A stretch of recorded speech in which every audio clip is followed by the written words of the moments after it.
नमस्कार मित्रों, निशांस के डिजिटल प्लेटफॉर्म पर हिंदी की इस कक्षा में आप सभी का हार्दिक स्वागत है। और बच्चों, 9th क्लास का ये आपकी कक्षा का ये पहला पार्ट है और पहला पार्ट है, इस नाते मैं आपको ये बता देता हूँ, आगे हम साथ में जुड़े रहेंगे, बात करते रहेंगे, समस्याएं जो आएंगी उनका समाधान करते रहेंगे, क्योंकि आप और हम दोनों मिलकर के ये जो हम कार्य कर रहे हैं इसको सही गति दे सकते हैं। और आपको न केवल पढ़ना है, समझना भी है, जहां नोट डाउन करने की जरूरत पड़े वो भी करना है, और जितना ज्यादा सहयोग इस प्लेटफॉर्म से आप ले सकते हो उतना ज्यादा प्रयास आपको करना है। तो चलो बिना किसी देर के शुरू करते हैं आपकी पहली पाठ्य पुस्तक। 2 पाठ्य पुस्तकें आपके सिलेबस में है, एक क्षितिज और दूसरी कृतिका। क्षितिज भाग 1 का पहला पाठ है मुंशी प्रेमचंद द्वारा रचित 2 बेलों की कथा। जैसा आप सब जानते हो, और मुंशी प्रेमचंद शायद एक ऐसे लेखक होंगे सारे लेखकों में जिनको बच्चे सबसे ज्यादा जानते होंगे। मुंशी प्रेमचंद के बारे में बात करेंगे, 2 बेलों की कथा की बात हम बाद में करेंगे। मुंशी प्रेमचंद 1880 से 1936 तक इनका जीवन काल रहा। एक एक बात को ढंग से समझ लेते हैं। जन्म 1880 बनारस के लम्ही गांव में। मुंशी प्रेमचंद के बारे में सबसे ज्यादा लोगों को याद होगा, बच्चों को भी याद होगा। मूल नाम धनपत राय था। प्रेमचंद का बचपन अभाव में बीता और शिक्षा BA तक ही हो पाई। अब यहाँ 3 चीजें आएगी, अगर इसमें नहीं भी आती है तो हम समझेंगे। एक नाम तो इनका था धनपत राय, मतलब मुंशी प्रेमचंद का जो मूल नाम था वह तो धनपत राय था। उन्होंने शिक्षा विभाग में नौकरी की, परंतु असहयोग आंदोलन में सक्रिय भाग लेने के लिए असहयोग आंदोलन में भाग लिया उन्होंने, इसलिए सरकारी नौकरी से त्याग पत्र दे दिया। ये असहयोग आंदोलन था, गांधी जी का असहयोग आंदोलन, उसमें भाग लेने के कारण, क्योंकि सरकारी नौकरी किसकी थी? अंग्रेजों की। और जब अंग्रेजों से असहयोग करना था तो फिर नौकरी भी क्यों रखी जाए, इसलिए उन्होंने इस्तीफा दे दिया, त्याग पत्र दे दिया और लेखन कार्य के प्रति पूरी तरह समर्पित हो गए। अब तो एक ही काम बस लिखना है और लिखना है। सन 1936 में इस महान कथाकार का देहांत हो गया। वास्तव में बहुत महान कथाकार है। कोई बात यदि छूटती है तो मैं आपको ये अलग से भी लिखवा दूंगा इनको। प्रेमचंद की कहानियां, जो सबसे महत्वपूर्ण बात है, मानसरोवर के 8 भागों में संकलित है। अब आपको ये समझना है कि प्रेमचंद ने 300 से अधिक कहानियां लिखी है, 300 प्लस कहानियां। अब ये 300 प्लस कहानियां कैसे संकलित है? मानसरोवर के 8 भागों का मतलब समझ में आना चाहिए। मानसरोवर भाग 1, मानसरोवर भाग 2, मानसरोवर भाग 3, इस प्रकार से मानसरोवर नाम से किताबें हैं जिनके 8 भाग हैं, भाग 8 तक। अब इनके उपन्यास की बात करें तो सेवा सदन, प्रेमाश्रम, रंगभूमि, कायाकल्प, निर्मला, गबन, कर्मभूमि, गोदान उनके प्रमुख उपन्यास हैं। इनको इसी कारण उपन्यास सम्राट के नाम से भी जाना जाता है। उन्होंने हंस, जागरण और माधुरी इन 3 पत्रिकाओं का संपादन भी किया। ये बातें तो परमानेंट याद कर लेनी है। 300 से अधिक कहानियां लिखी, 12 या उससे अधिक उपन्यास लिखे और हंस, माधुरी और जागरण 3 पत्रिकाओं का इन्होंने संपादन भी किया। ये एडिटर रहे इन तीनों पत्रिकाओं के। मैं फिर रिपीट करवाऊंगा, आपको एक एक बात पर ध्यान देना चाहिए। कथा साहित्य के अतिरिक्त प्रेमचंद ने निबंध भी लिखे एवं अन्य प्रकार के का गद्य लेखन भी किया, चाहे वो निबंध हो, यात्राव्रत हो, जीवनी हो या कुछ और भी लिखा होगा। प्रचुर मात्रा में, पर्याप्त मात्रा में किया है ना। यहाँ पर्याप्त शब्द लिख लेते हैं जिससे ये क्लियर हो जाए। पर्याप्त मात्रा में किया। प्रेमचंद साहित्य को सामाजिक परिवर्तन का सशक्त माध्यम मानते थे।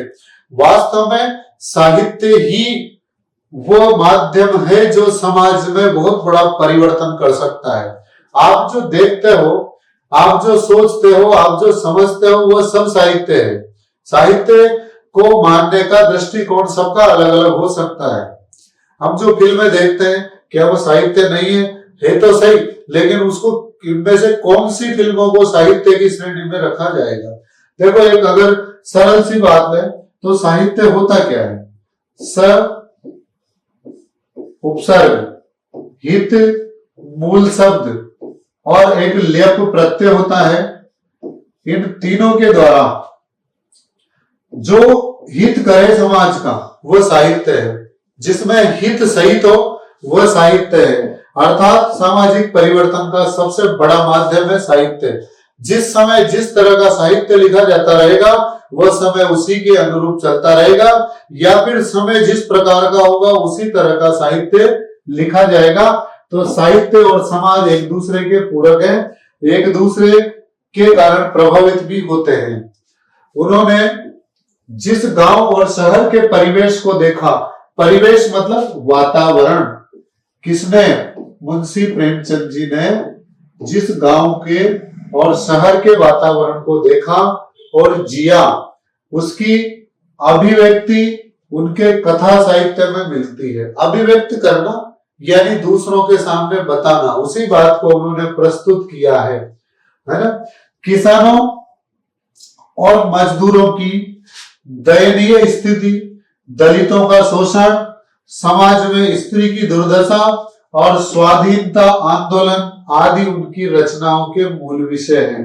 ये सब बातें आप समझते हो और आशा है कि इनको आप आराम से आत्मसात भी कर सकते हो, पूरी तरह से अंतर मन में ले जा सकते हो। खास बातें एक बार रिपीट करवाऊंगा, फिर मैंने बताया, और याद रखना कॉपी पेन वगैरह हो तो जल्दी में हम लिख भी सकते हैं, चाहे रोक करके, स्पीड कम करके, लेकिन ये चीजें लिख करके आप आगे के लिए भी अपना रास्ता सरल बना सकते हो।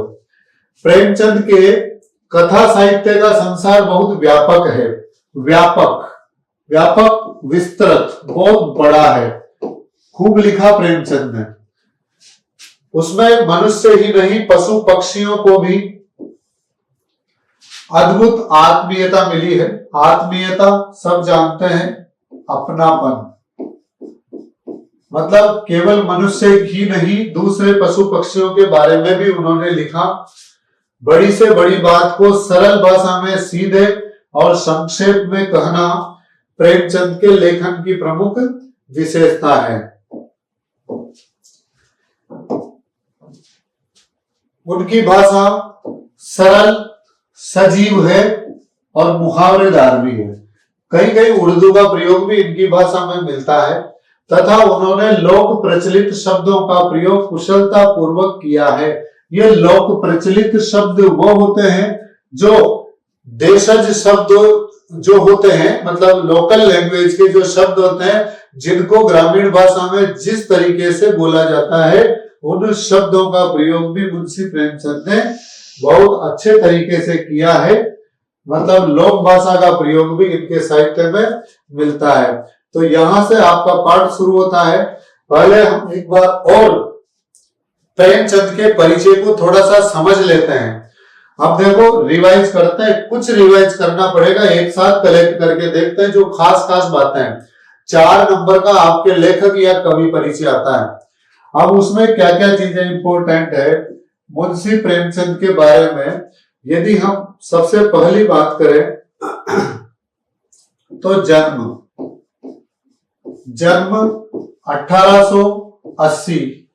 फिर कहा हुआ था लम्ही नामक गांव में। ये लम्ही कहाँ है? बनारस में। तो फिर ये बनारस कहाँ है? उत्तर प्रदेश में। ठीक है, तो 1880 में लम्ही नामक गांव में, बनारस के लम्ही नामक गांव में हुआ। इनका निधन कब हुआ? तो इनका निधन होता है 1936 को।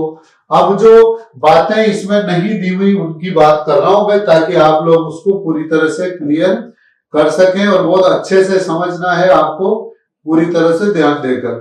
फिर देखो, इनको उपन्यास सम्राट कहा जाता है, उपन्यास सम्राट, क्योंकि इन्होंने उपन्यास भी बहुत अच्छे लिखे। इनको कहानी सम्राट के नाम से भी जाना जाता है, कहानी सम्राट। मुंशी प्रेमचंद को कहानी सम्राट के नाम से इसलिए जाना जाता है कि हिंदी साहित्य में सबसे ज्यादा कहानियां लिखने का श्रेय प्रेमचंद जी को जाता है। एक बात स्टार्टिंग में आई थी, फिर एक बार समझ लो। मुंशी प्रेमचंद उपन्यास सम्राट और कहानी सम्राट होने के साथ साथ इन्होंने आदर्शोन्मुख यथार्थवाद का प्रतिपादन किया। इस बात को थोड़ा मैं समझाता हूं। आदर्शोन्मुख यथार्थवाद ये क्या होता है? ऐसा यथार्थवाद, ऐसी वास्तविकता जो आदर्शों की ओर झुका हुआ हो। जैसे हम कहें सदा सत्य बोलो, ये तो आदर्श है, लेकिन उसका अनुकरण करना यथार्थवाद है। तो ये आदर्शोन्मुख यथार्थवाद स्वयं प्रेमचंद जी की गढ़ी हुई परिभाषा है। फिर बात करें, इन्होंने कहानी कला को, पहले जब परियों की कहानियां लिखी जाती थी, राजा महाराजाओं की, भूत प्रेतों की, जाने कैसी कैसी कहानियां लिखी जाती थी, इन्होंने कहानी को वास्तविकता के धरातल पर उतारा। इन्होंने गरीबों की पीड़ा लिखी, मजदूरों का दर्द लिखा, और जितने भी दलित, शोषित, दबे कुचले हुए लोग जिनको समाज ने हाशिए पर कर रखा था, उनके बारे में लिखने का प्रयास किया। अब बात नाम की आती है। प्रेमचंद पर काफी कुछ कहा जा सकता है। प्रेमचंद का मूल नाम तो था धनपत राय, लेकिन इन्होंने उर्दू में नवाब राय के नाम से लेखन किया। किस नाम से? नवाब राय के नाम से। ये धनपत राय तो क्या है? इनका मूल नाम है। और नवाब राय के नाम से किया इन्होंने उर्दू में लेखन, उर्दू में भी लिखा तो नवाब राय के नाम से लिखा। दो नाम तो हो गए, पर उर्दू में जो इन्होंने लेखन किया, एक रचना लिखी जिसका नाम था सोजे वतन। ये सोजे वतन देशभक्ति की रचना थी। अब ये सोजे वतन देशभक्ति की रचना थी, तो अंग्रेज जो ने सोचा कि ये तो बड़ी क्रांतिकारी रचना है, हमारे लिए मुसीबत खड़ी कर देगी, तो अंग्रेजों ने इस सोजे वतन पत्रिका रचना को जब्त कर लिया। इसकी जितनी भी प्रतियां थी उनको जला दिया गया और मुंशी प्रेमचंद को जेल में डाल दिया गया। अब आप सोचो, अभी मुंशी प्रेमचंद तो उनका नाम ही नहीं है।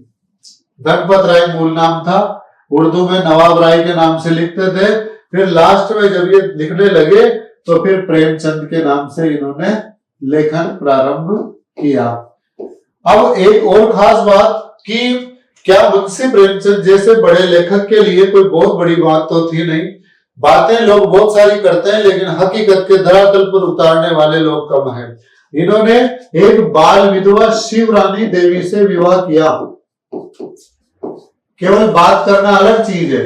शिवरानी देवी से विवाह किया जो बाल विधवा थी।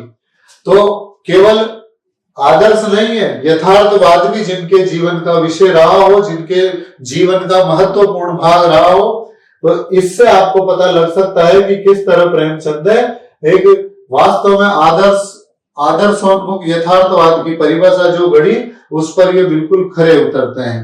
अब आप इसमें ये देखो कि ये तो हो गया उनका एक परिचय, और परिचय के बाद अगर हम पाठ की बात करें तो पाठ का नाम है दो बैलों की कथा।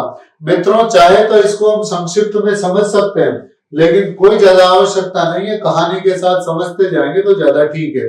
वैसे इतना सा मैं बता देता हूं कि इस कहानी में दो कैरेक्टर हैं जो बहुत जोरदार है। एक तो है हीरा और दूसरा है मोती। ये हीरा मोती नाम के दो बैल हैं, और मैं ये बात इसलिए क्लियर कर रहा हूं कि आप इन दोनों को हीरा और मोती नाम के बैल मत समझो। अगर आप हीरा मोती बैल समझते गए तो आप उस मूल धारणा से हट जाओगे जो मुंशी प्रेमचंद ने दी है। ये हीरा नाम का जो बैल था, ये बेचारा बिल्कुल सीधा साधा था। ये सीधा और सरल व्यक्तित्व था, जबकि ये मोती जो है, मोती कैसा था? ये क्रोधी स्वभाव का था। ये बड़ा क्रोधी था। दोनों ही अच्छे थे, दोनों परम मित्र थे।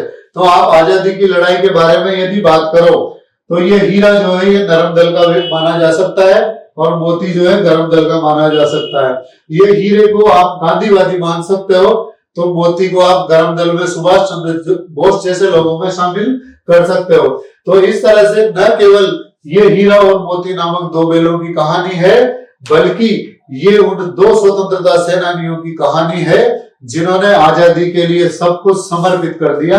तो मैं चाहता हूं कि इस कहानी को आज शुरू ही न करें, मतलब इस वीडियो में हम शुरू न करके और अगली वीडियो में शुरू करें तो थोड़ी सी इसकी थीम और समझ लो। हीरा और मोती दोनों का मालिक था जूरी काची। ये जूरी काची अपने बैलों से बहुत प्रेम करता था। एक बार क्या हुआ, इस जूरी का साला गया जो था, जूरी के साले का नाम क्या था, गया। ये ऐसी बातें याद रखनी है ताकि आप ऑब्जेक्टिव अच्छे से कर पाओ। तो ये जूरी का साला गया एक बार इन बैलों को ले गया, तो ये बैल नाराज हो गए क्योंकि वो जूरी से बहुत ज्यादा प्रेम करते थे और वो गया के घर से एक बार तो वापस आ गए, फिर पकड़ के ले गए, फिर वापस जब आए तो फिर किसी के चक्कर में पड़ गए, खेत में से सीधे कांजिया हाउस में पहुंच गए, वहां आजादी के लिए लड़ाई लड़ी, लास्ट में नीलाम किया गया और नीलामी के दौरान एक व्यक्ति ने इनको खरीद लिया गया और ये रास्ते में से फिर जो है वो रस्सी तोड़ा करके फिर अपने मालिक के पास आ जाते हैं। कहानी बहुत लंबी है लेकिन बहुत संक्षिप्त में इसलिए बताए कि वो इसका वो जो आप पढ़ करके जो बीच में आपको लगे कि यार क्या चीज नहीं है, बाकी अर्थ सारा यही है, बातें पूरी यही है। तो दोस्तों इस तरह से हमने अब तक जो देखा, यहां से हम दोबारा शुरू करेंगे, यहां से अगली क्लिप में अगली वीडियो में शुरू करेंगे। तब तक आप मुंशी प्रेमचंद के परिचय को पूरी तरह से आत्मसात करें और इस बात को पूरा समझें ताकि आपको पता लगे कि वास्तव में प्रेमचंद की दो बेलों की कहानी न केवल दो बेलों की कहानी है बल्कि देश के दो स्वतंत्रता सेनानियों की कहानी है जिन्होंने अपनी आजादी के लिए अपना सर्वस्व समर्पित कर दिया। तो मिलते हैं अगले वीडियो में मुंशी प्रेमचंद की हीरा और मोती दोनों की कहानी लेकर के, जिसका नाम है दो बेलों की कहानी। तब तक आप लगातार अभ्यास करते रहिए क्योंकि निशान से तो सफलता निश्चित है। धन्यवाद।